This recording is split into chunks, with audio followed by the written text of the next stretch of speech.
For the 2019 draft, 20 prospects were invited to attend the green room where they would wait for their name to be called, a moment that would change their lives forever and officially make their dream of becoming an NBA player a reality. The first name that Adam Silver called was Zion Williamson, a generational high flyer out of Duke. He was followed by John Morant and then RJ Barrett. One by one, players in the green room walked up to the stage, grabbed their new team's hat, and shook Silver's hand. At pick number 31, Nicholas Claxton, a center out of Georgia, was selected by the Brooklyn Nets. As he walked up to the stage, he left behind Bol Bol, a 7'2" center from the University of Oregon and son of former tenured player Manute Bol. With Claxton's selection, Bol became the lone player remaining in the green room.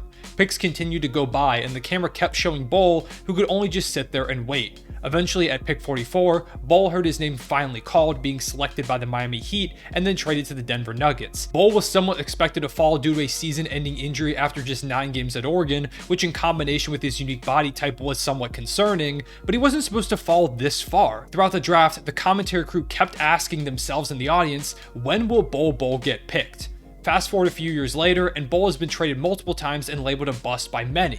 But this year, Bol Bol has become a unicorn and is proving all of his doubters wrong in a big way by showcasing one of the most unique play styles of all time. What do you want to prove when you step on the court? I just want to prove everyone wrong. Yo, what's going on, y'all? It's Cone back here again today with another video, and today we are going to be talking about Bol Bol, one of my favorite stories in the NBA this season, and a player that is proving all of his doubters wrong at a very high level. Make sure to leave a like and subscribe if you enjoy, hit that notification bell so you don't miss on any of these videos, and let's go ahead and talk about Bol Bol. As I stated in the intro, Bol began his career with the Denver Nuggets, where he stayed for 3 seasons. He didn't get many opportunities, as in his first year, he was still recovering from his injury at Oregon and only ended up playing about 12 minutes per game in the 7 contests that he showed up in. Following that, in the next 2 seasons, he played about 5 minutes per game with Denver, didn't show up in a ton of games, and even when he did, he didn't really touch the ball too much, and ultimately, Denver just really didn't seem like it was going to be a good fit for him long term with a lot of front court depth, and his inability to, even when given opportunities, really take advantage of them. At the beginning of 2022,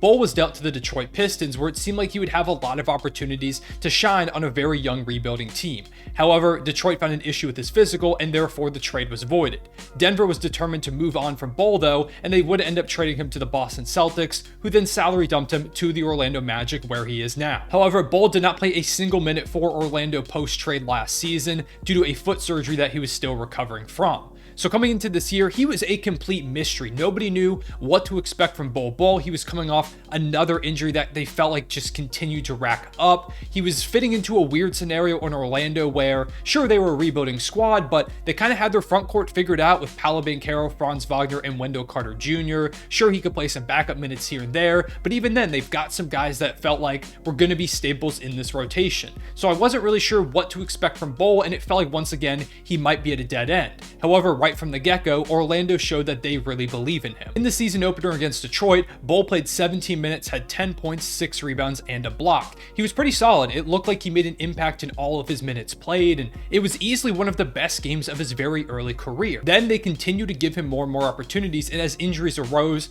particularly with the Magic's guards, they slotted Franz Wagner over to play one of those guard positions and inserted Bol Bol in the starting lineup. This was a huge opportunity for Bol, who really had never been given this much responsibility and this much potential to go out and make an impact on the game. He fit in really interestingly with the Magic frontcourt and even their backcourt that they had going there, and made them one of the most fun watches in the league. As he continues to get these starts, and he has started consistently for them this year, he has taken full advantage of these opportunities and is having easily a huge breakout season. On the season as a whole, Bol Bol is averaging 13.5 points per game, 7.9 rebounds and 2 blocks with a 66.8 true shooting percentage. Amongst blockers, he's top 5 in the league, and he has a top 10 true shooting percentage. He's doing it efficiently, he's protecting the rim, scoring, grabbing rebounds, he's doing a bit of everything. He has such a special game, and the leap he's taken is incredible because his previous career highs were 5.7 points per game, 2.7 rebounds, and 0.9 blocks. He is easily in the most improved player conversation and making an impact at all levels due to his unique skill set and very different physicality. Bol Bol is listed at 7'2", making him the 3rd tallest player in the league, and he has a 7'8" wingspan. These are crazy physical tools that he utilizes every single possession, both offensively and defensively. Starting off with his offensive game, as a lengthy big man, you would probably expect him to be pretty good finishing around the rim, which he is, but he's more than just pretty good. He is incredibly efficient. he shoots 87.7% on all of his shot attempts within 3 feet of the rim, whether that's an alley-oop, a dunk, a layup, whatever he's doing right there at the rim, it's basically always going in, which is super nice to see, and it's because he utilizes his length, whether he shoots a layup right over you, whether he makes a dunk, just because you physically cannot get up there to stop the ball, finishing alley-oops. He's a really important play finisher for the Orlando Magic, and not only that, but he can create his own shots attacking the basket too. There are examples where you'll see him drive to the basket. He's a very slithery type player where it feels like he's able to just avoid contact and make his way to the rim,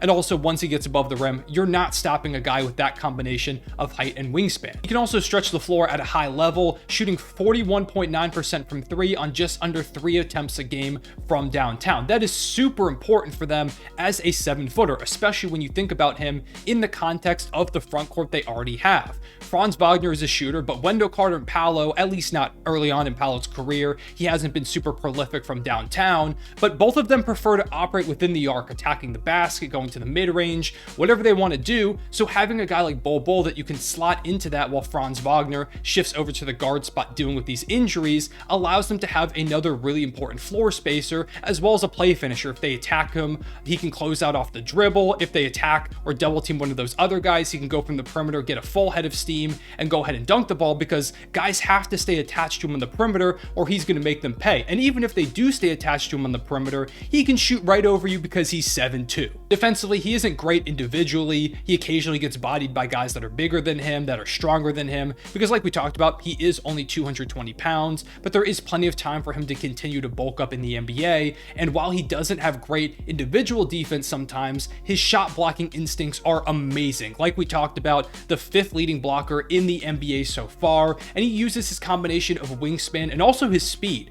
He can be on the weak side and rotate over almost immediately to block a shot. If a guard tries to drive in on him, they can get by him with like 2 or 3 feet of separation, and he still has the length with his wingspan to still get a hand on the ball, deflect it, or at least make it difficult for them. Make it so that they feel like they've got to adjust their shot. They have to take a different angle and just make them uncomfortable, which is super big for Orlando too, because they don't have many true shot blockers. They have Mo Bamba, but outside of him, Wendell Carter, who is really solid defensively, isn't really much of an above the rim guy. So having a guy like Bol Bol in that lineup to block shots is really impressive. He has 6 games so far this season with 3 to 4 blocks, and we're only a quarter of the way through the year. As a young player, Bol does still have some inconsistencies. Some nights he'll showcase a lot of these skills, some nights he looks a little bit off, which is to be expected for a guy in just one of his early seasons. However, then there are nights like last night against Brooklyn where he puts it all together and he really shows what he could be. Against the Nets, Bol had 24 points, 6 rebounds, 2 assists, 1 steal,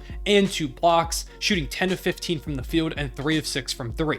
He showcased all of the things that we talked about in this video: his blocking instincts, his ability to get in passing lanes, his ability to make the craziest shots you've ever seen because nobody can guard him. He did a bit of everything, and if he's able to consistently have this type of play or look like this on the court, maybe he could become an all-star. Which brings me to the last section of this video. What is his ceiling? What could we possibly see from Bol Bol when his career is all said and done? Like I just mentioned, I do think there is a chance where he becomes an all-star if he puts this together consistently, continues to polish that offensive game, his ability to attack off the dribble, knocking down threes like he does now becomes a consistent thing, and maybe he even increases his volume. His shot blocking remains, but also individually, he improves a bit as a defender, and these all feel like things that are feasible possible. I'm not saying it is going to happen for certain, because who really knows in the league, and he has dealt with some injury issues, but I'm saying I do see a pathway to him becoming an all-star, and maybe even in the smallest of chances, an all-NBA player one day if everything breaks perfectly. However, even if he doesn't quite reach that ceiling, the way that he's playing now is super valuable to any team, and I could absolutely see Bol Bol being a very long-term, high-level role player